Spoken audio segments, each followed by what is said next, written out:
Paul. Yes. I'm just thinking about my clear legal right based upon a matter of law determined by totally acceptable facts. Yes.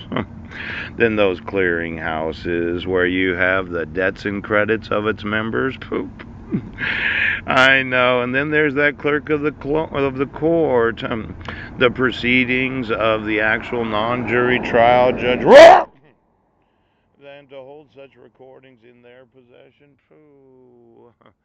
Now, I had mentioned that this religious marriage certificate, yes, that was witnessed when we were in Kosovo, yes, that I was wanting to get my surname, that we as a couple had agreed that Budnick would be our last name, Pooch.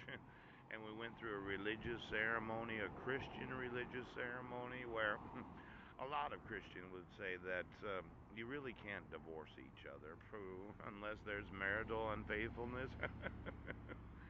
Now, let's say I was to motion the United Nations as the individual that was married, and I had wanted to go through marriage reconciliation when I got here. Yes.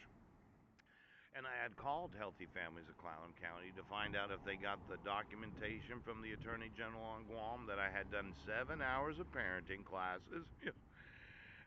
So that I could get my record expunged, but they alleged that I had violated it when I had called them when it was their actual telephone number. In fact, I had went to Healthy Families of Clallam County when I responded to the dissolution of marriage and wanted to give them a copy of my response, but they don't accept documentation. You remember that, Leslie Bond? Well, I had included a copy of the marriage certificate when I responded to the dissolution of marriage. Yes. And we went through, I know Heidi in June of 2012 went to the children in the middle class. Yes. Well, it seems that the United Nations doesn't like violence against children. Yes. Don't like people kidnapping, abducting their children. Yes.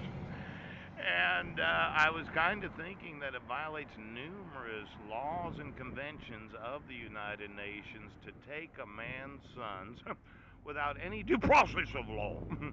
Now, this international child abduction that you kept saying, nah.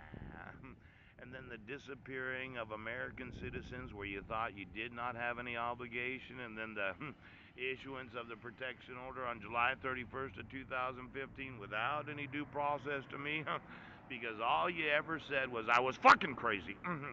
Let's say that I, as an American citizen, decide to sue you in the United Nations, sue every employee of the United Nations, and then I go through all the personal electronics, and if I find any key logging software, yes, any top secret software that connects you to the dog pooch, any hardware upgrades from any business that the United Nations employee had employed so as to be able to have that technology necessary to be on each other.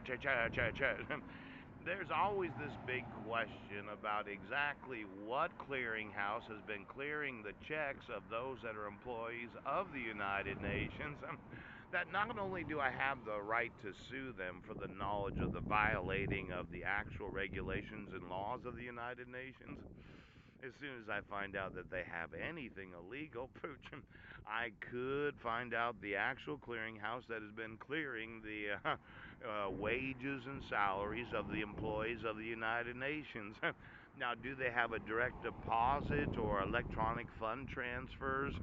Because a lot of government employees in this nation, they do what's known as direct deposit, double D. Oh my gosh, look at how big those are.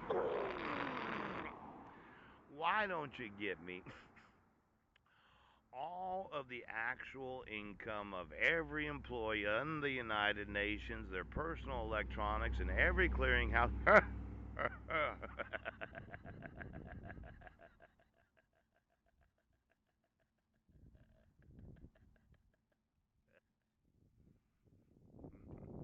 Now, I just